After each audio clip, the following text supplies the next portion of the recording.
Hey guys, it's Miss Crystal, and we're gonna talk about books again. I decided to just do a whole post on grief. So in all of these books, it's about people that are trying to get over someone who has recently, or not recently, passed. So yeah, which I think is important. So the first two are middle grade, and the next two are gonna be high school, and like that's that. Okay, first one, The Shape of Thunder. So The Shape of Thunder is about Cora and Quinn, which are these two young ladies right here. Cora is grieving the death of her sister because of a school shooting. Quinn is grieving because her brother is the one who was the shooter in the school shooting. And Quinn and Cora used to be best friends before all this went down. But now they feel like at odds because of, you know, what I just said. So it's a very complicated situation for the both of them. And then they discover something that can like maybe take them back in time to where like Cora's sister doesn't pass and Quinn can get her brother to not do that atrocious thing. So, and it's like, is it real? Is it not? I don't know, but I do know that people deal with grief in all different ways, and it does explore that and how like leaning on other people that are in a similar situation can sometimes help. And it also is like such a complex and relevant way to pass, like for young people to pass. So I think it's interesting. I don't know. Okay.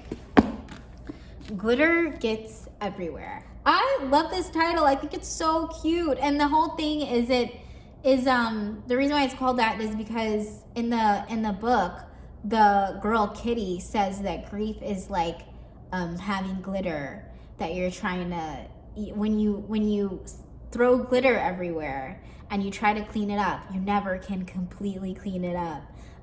And so that's how she thinks of grief. And I think that's such a beautiful description.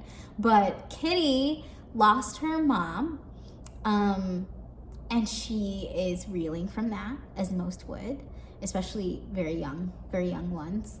And they're moving from her family. They're moving from London to New York. And she's like, why?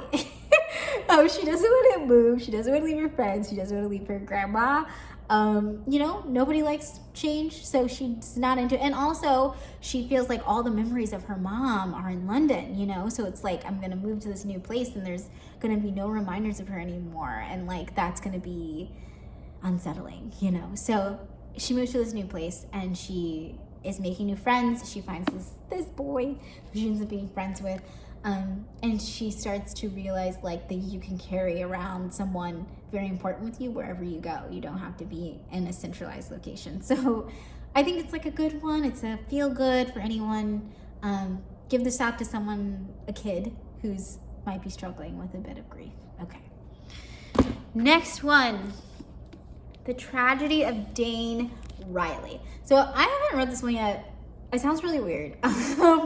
Dane his dad died, and I don't know when. So I don't know if it's like recent. Apparently it's not recent. It's something that happened a little bit ago. And his mom has just like moved on, and she's like dating someone else. And Dane doesn't like the guy. I don't know if he doesn't like the guy because he's terrible or because like he's not his dad.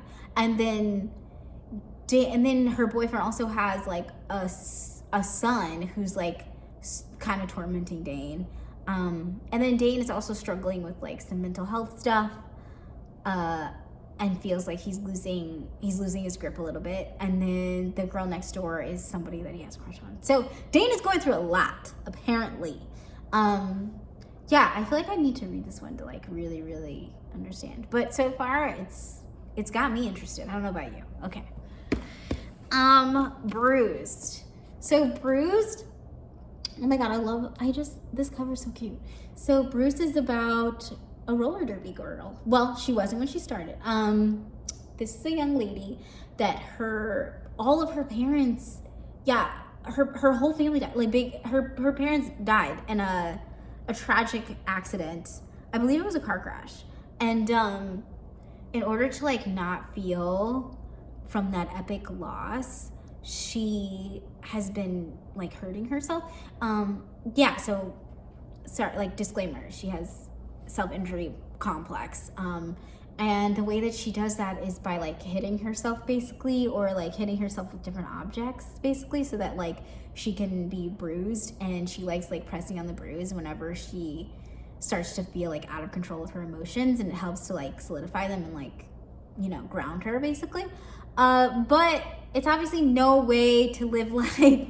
But she joins the roller derby team because she thinks like, oh, like this will provide like optimal self-injury potential. But then she like gets involved with all the girls, and she realizes that like it's more than that. Like, I'm having fun, I'm feeling camaraderie, and these friends that she connects with like are actually helping her get through her grief. So I think it's interesting how we as people think we found a solution, and our body like finds another solution, you know. But yeah, I don't know, roller derby's cool.